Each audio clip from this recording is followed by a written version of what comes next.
말씀 보겠습니다. 잠언 18장 2절 말씀입니다. 같이 읽겠습니다. 미련한 자는 명철을 기뻐하지 아니하고 자기의 의사를 드러내기만 기뻐하느니라. 아멘. 잠언 18장 2절 말씀, 명철을 기뻐하며 주의 뜻을 내세우는 자라는 제목으로 함께 살펴보도록 하겠습니다.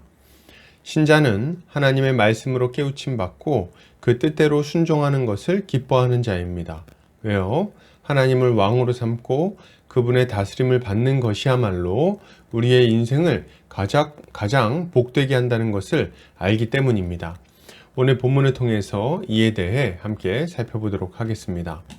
오늘 잠언 기자는 미련한 자는 명철을 기뻐하지 아니하고 자기의 의사를 드러내기만 기뻐한다고 말합니다. 이것을 타번역본에서는 미련한 자는 깨우쳐주는 말을 싫어하고 제 생각만 내세우려 한다 라고 번역하고 있습니다. 본문은 미련한 자가 깨우쳐주는 말을 싫어하고 자기 생각을 내세우는 것만 기뻐한다고 말합니다. 이것은 미련한 자처럼 하나님의 말씀을 기뻐하지 않고 자기 뜻만 주장하며 살아가는 것을 경계하는 교훈이라고 할 수 있겠습니다. 먼저 미련한 자는 명철을 기뻐하지 않는다고 말합니다. 여기서 미련한 자는 누굴까요? 네, 하나님을 경외하지 않는 자를 말하죠. 이 사람은 하나님을 왕으로 인정하지 않습니다. 하나님의 기준을 인정하지 않고 그의 다스림도 받지 않는다는 말이에요. 그러면 무엇을 기준으로 삼고 누구의 뜻대로 살아갈까요? 자기의 생각을 기준으로 삼고 자기의 뜻대로 살아갑니다. 이것이 미련한 자의 모습인 거예요. 자기 생각을 기준으로 삼고 있으니 그것에 대해서 누군가 잘못되었다 말하면 그것을 기뻐하지 않는 겁니다. 당연히 그런 지적을 기뻐하지 않을 뿐 아니라 불쾌하게 생각하기까지 하죠. 이런 자는 일이 잘 되는가 잘 되지 않는가 혹은 일이 옳게 진행되었는가 잘못 진행되었는가에는 크게 관심이 없습니다. 그러면 어디에 관심이 있을까요? 내 생각대로 일이 진행되었는지 그렇지 않은지에 관심이 있을 뿐입니다. 이 어리석은 사람은 일을 돌이켜서 더 좋은 상황을 만들 수 있는데도 불구하고 그 기회를 발로 차버리는 자예요. 문제를 지금보다 더 잘 해결할 수 있고 지금 하는 일을 더 탁월하게 해낼 수 있는 조언을 해줘도 그것을 기뻐하지 않는다는 겁니다. 도리어 그것을 간섭으로 여기며 기분 나빠하는 거죠. 이 사람은 다른 사람과 함께 일하는 것을 힘들어합니다. 왜요? 누군가와 함께 일하기 위해서는 다른 사람의 의견을 듣고 의견을 조율해야 하기 때문이죠. 자기 의견만 주장하는 사람이 무슨 일을 잘 해낼 수 있겠습니까? 이 사람은 많은 다툼을 일으키며 일을 힘들게 할 뿐인 것입니다. 안타까운 것은 이러한 어리석음이 몇몇 상황에서만 안 좋게 영향을 끼치는 것이 아니라는 점입니다. 가장 큰 문제는 이 미련한 자가 자기 영혼에 대해서도 똑같이 이런 어리석은 태도를 보인다는 것이 문제입니다.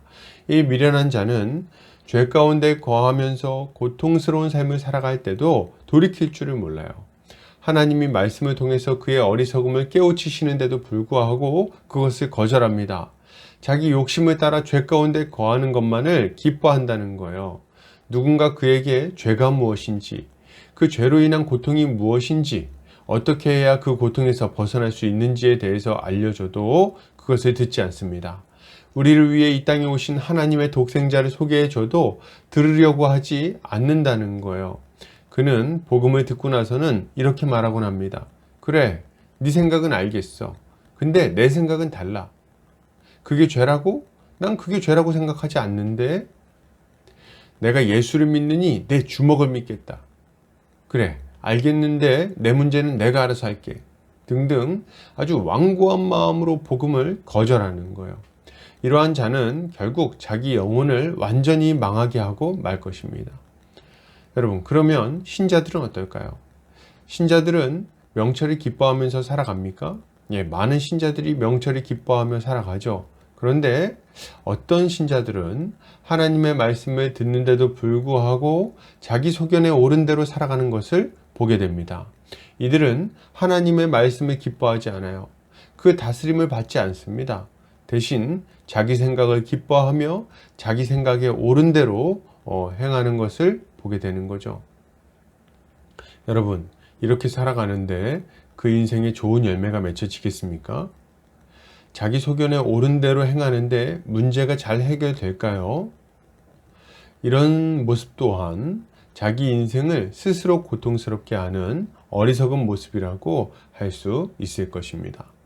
그러므로 여러분, 이것을 생각할 때 우리는 어떠한 삶을 살아야 하겠습니까?